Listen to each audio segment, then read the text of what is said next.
So here's a tweet that asks a few questions. And if you have any answers for these questions, please do leave me a comment below. All right. So question number 1. How does a reliance on the internet for one's cultural consumption and contribution contribute to the rise or fall of postmodern ideologies? Our online personas begin one step detached from our true selves. And question number 2, how have our tribal tendencies evolved in the information age? These are good questions. I don't actually have the answers to them, but let's talk about them a little bit, and maybe you can help out by leaving a comment below with your thoughts on these questions. So question number 1, once again, how does a reliance on the internet for one's cultural consumption and contribution contribute to the rise and fall of postmodern ideologies? And then I say our online personas begin about one step detached from our true selves.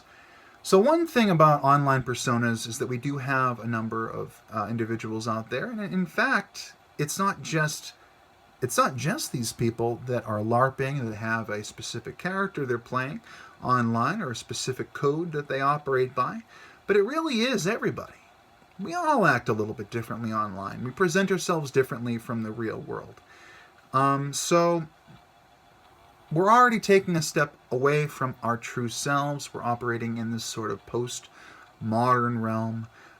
We are, doing things based on optics sometimes more than we should be. We're not operating always specifically. We might be doing trolling. We might be having fun. We might not be operating, and of course the veil of anonymity has added with the internet this world where people feel emboldened. They feel free to do and say things they normally wouldn't. So I ask about postmodern ideologies here, and of course postmodern ideologies, how to describe them in a nutshell. It's just a construct. Everything is just a construct, and here's a system that human beings have designed to help us better understand it, and here's an ideology. I might even call it a modern religion, modern religions for postmodern prophets. That's a tweet of mine you can check out for a list of those. But they include things like social justice, censorship, moral panic, global warming, institutions, outrage culture, celebrity, and so on and so forth. Essentially, these postmodern belief systems can be framed as modern religions.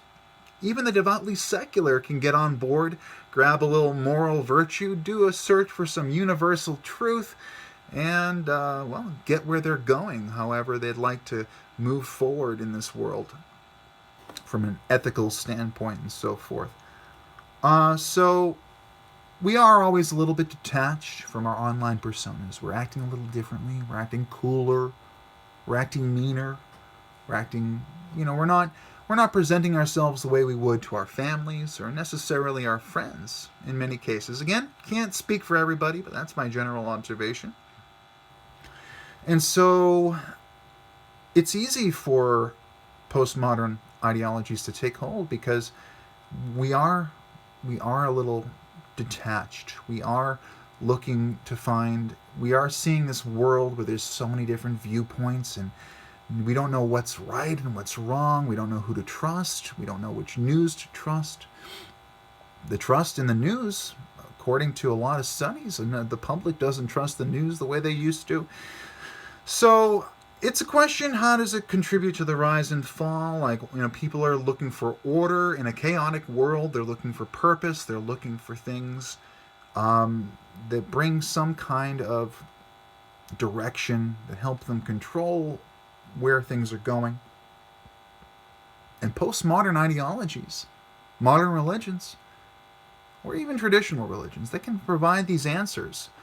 They can provide the answers to some of these questions. And if we're already a little bit detached from reality, well, applying a filter, applying a system, applying a postmodern construct becomes just a little bit easier, I suppose. And yeah. And of course, along with the ideologies, you get into this mentality of collectivism, this mentality of groupthink. And so when you talk about the next question here, you say, we ask this question number 2. How have our tribal tendencies evolved in the information age? Well, now we have all kinds of different tribes going on. We have communities and forums. We have echo chambers here and there. We have all these different. We have political factions. We have, different communities for different hobbies. We have all this different stuff. We have a lot of crossover too. We have a lot of crossover. I've been discussing with my friends a little bit about how the right-wing individuals, the people, the Republicans, are enamored with left-wing Tulsi Gabbard. I mean, there's a lot of interesting things going on about tribalism. You have cults, essentially, the culture, cults of personality. You have people that follow a specific cause, that follow, for example, the modern religion that is global warming. They're engulfed in it, and they do not wish to cause any further climate catastrophe by talking to or giving any sort of platform to those that are, skeptical, climate skeptics, for example. So there's a lot of tribalism. We always, we always have this tendency to split up into groups. Every argument has two sides. Every debate, every question has a few different answers, a few different ways you can go. I always say the truth lies between. It's not on the left or the right when you're talking politically, even if that's a false dichotomy. It's always somewhere in between. I do have another video out there. The truth lies between the left and the right. It has a nice big picture of Joe Rogan, so you know exactly what I'm talking about.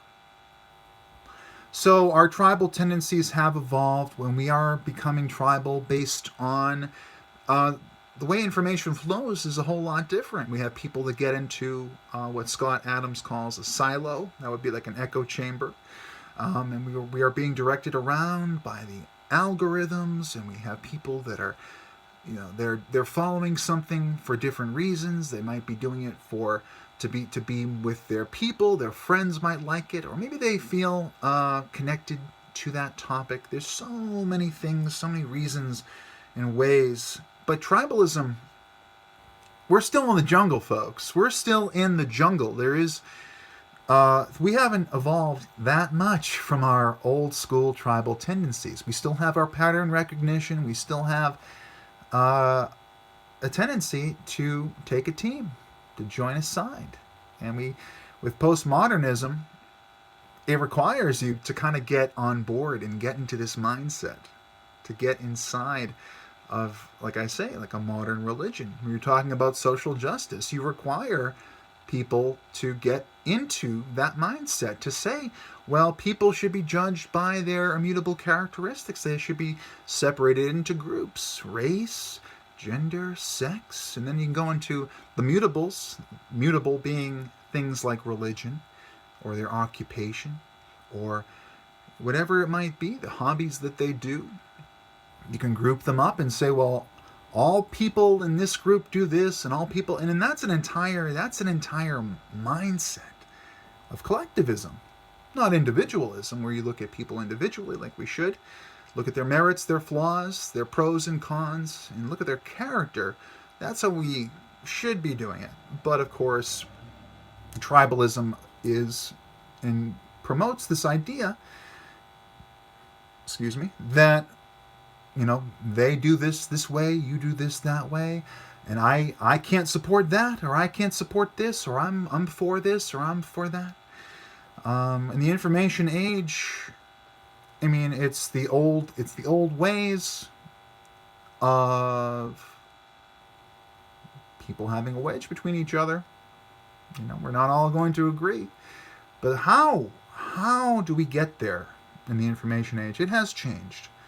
It has changed. One part of it, of course, as many say, is social engineering through the algorithm, through editorial choices, and through just this general creation of narratives, creation of the macro simulation, as it were, whatever it might be, that the reality that the media projects, the narrative the media projects, and of course the range of acceptable dialogue they create or they're trying to create. You know, you want to make sure you have right think, right? Because people in this world, if you have a situation where if you have everybody saying that there's a consensus about something and you happen to be outside that window of acceptable dialogue that's continuously getting smaller, well, your views are extreme. They're extreme, and you can be seen as a bit of the outcast or the weirdo. And it can create some social pressure and social tension when people say, well, this person is a conspiracy theorist. They'll put you in a group. They'll put a label on you. And there's all these things that continue to happen to this day. And in fact, it's accelerated. It's accelerated because everything is instant. All your information, it's instant. You just pick up your phone, press a couple buttons, and you're instantly connected to whatever you want. And of course, people start to, given that time is the currency, time is money, we don't have much time, people tend to go with what's more comfortable, what's more pleasing. They don't have to worry about their cognitive walls being pushed up against. They can go with their confirmation bias. They don't want to feel the pain, the attention of cognitive dissonance that we all feel whenever we're encountering something that, calls into question our belief system. So I would love it if you guys, whoever's watching this video on YouTube or BitChute, would answer the questions below and give me your thoughts. What do you think? How does the internet, how has it changed the rise and fall of postmodern ideologies? Being a little bit disconnected from the topic, we're able to, whatever topic it might be, people talk about, for example, the border issue, the southern border of the United States. President Trump wants to build a wall, or they're building a wall. And people would say things to me like, when I was talking in the immigration debate, they'd say things like, oh, nation states are just a construct. Like they have this sort of disconnect. Like they're able to talk about it free flowing. It's great that it's, we can talk about things in a postmodern framing to kind of do a diagnostic. But when you get down to it, really you have this faith over reason, this belief system that is partially irrational, partially rational.